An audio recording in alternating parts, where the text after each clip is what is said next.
Raider Jim, your thoughts on the Belmont Stakes and really a kind of wild weekend at uh Saratoga, excuse me, with the weather. We did talk about a few races that did get pushed to Sunday. And I think we even mentioned, I think we had a stretch where we had 3 races in 4 hours. And luckily, the weather did calm before the Belmont, at least in terms of the rain coming down. The track wasn't great, but we didn't have a downpour during the Belmont. But Raider Jim, your thoughts on a wild weekend at Saratoga?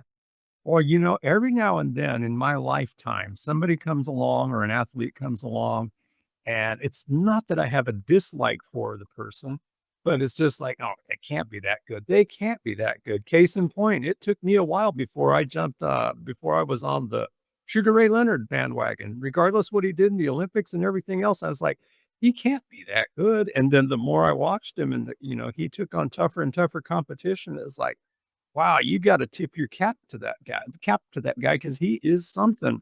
Sovereignty, same thing. I was like, "No way Sovereignty is that good. Sovereignty can't be that fast. You can't put Sovereignty in a field like this." And the Belmont field, I thought was gonna be the downfall of Sovereignty. But, my goodness, that stretch run and when they came around that far turn and they started the stretch run, I could not believe what I was seeing. It was like a man among boys out there. And Rodriguez, hats off to Mike Smith. He did a good Yeah. even hang on to the show position because Biaz did that thing again where he came out of nowhere. And I don't know what happened to Biaz. I'd have to look at the race again, but for Biaz to hit third again was really kind of interesting. I really thought he was going to have a better chance with the smaller field, but Sovereignty again in journalism, obviously, there they are. That's the 1-2 punch right there in thoroughbred racing for the first half of the year. Yeah, it was a really dominant, obviously, Triple Crown season as let's say lightly raced. And again, I don't begrudge anyone in the Sovereignty camp for not wanting to run a 3-year-old 3 times in 5 weeks. I get it. I think the dates need to change and a lot of things need to happen for that to change. But for what we saw, I was with you, Raider Jim. And my athlete, I'll put my hand up, Shohei Ohtani. I didn't think he would be able to do both things as good as he has. Now, will he get back on the mound? We'll see about that, but that's for another day. But Sovereignty, to me, I kind of wrote off. I talked about Rodriguez, Baeza, and journalism. And I think I even said, look, Sovereignty, I don't know. Sometimes when I do see a Derby winner and it's not dominant and even going back and maybe rewatching the Derby, I think with more context, I will kind of shake my head and go, how did I not see it? But sometimes the Derby, I don't want to say is a luck of the draw or things like that.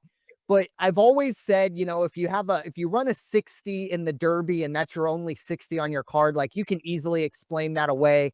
You're a 3-year-old, it's 20 horses, it's the biggest eyeballs in the area you're probably ever going to have on you as a horse. You can understand that. But Sovereignty felt or got through that in the Derby. And then, as you mentioned, in the Belmont, where you kind of do get the horses that are really there to win, where you do have horses that are saying, no, we're going up to Saratoga and doing things. And even in that weather, very, very impressed with Sovereignty. And I think with what we saw, kind of everywhere else, White Abarrio did not run very well. Fierceness did not run very well. I mean, Fierceness did run Right. well, but Raging Torrent was incredible. And I think when you look all the way down that line, I think right now, if you are handicapping the Classic, and of course, I know we're 5 months away, but if you're handicapping the Classic, I think Sovereignty has to be the top of that board. A very, very strong 3-year-old field that I did not expect. Hats off to everyone involved there, and hats off to everyone involved for this weekend. As much as I kind of begrudged the wait and things like that, at the end of the day, my time isn't really their responsibility. The safety of the horses and the jockeys and really everyone there. Even though it never really got to like a spectator problem in terms of anything other than the weight. But hats off to everyone there at Saratoga. Obviously, not the ideal situation, but the course or the track held up very, very well, and I think everyone was able to kind of shift. Again, the 2 or 3 races that shifted to Sunday, again, everything kind of went off for the most part without a hitch. So in the grand scheme of things, might not have cashed some tickets, and maybe had to wait a little longer than maybe we wanted to, but everyone got out relatively well, and we saw some really good races without the elements, really coming into effect. But I do want to shout out Frankie Dettori and Raging Torrent, not just because we did talk about him as a undercard, but that's the race that we kind of said, look, we're looking for the third place horse. The first debate was White Abarrio or Fierceness. And the second debate was who's coming in third. And Raging Torrent, excuse me, just said no. I'm going to the top of all of that. I'll be the fly in that champagne. And we'll see.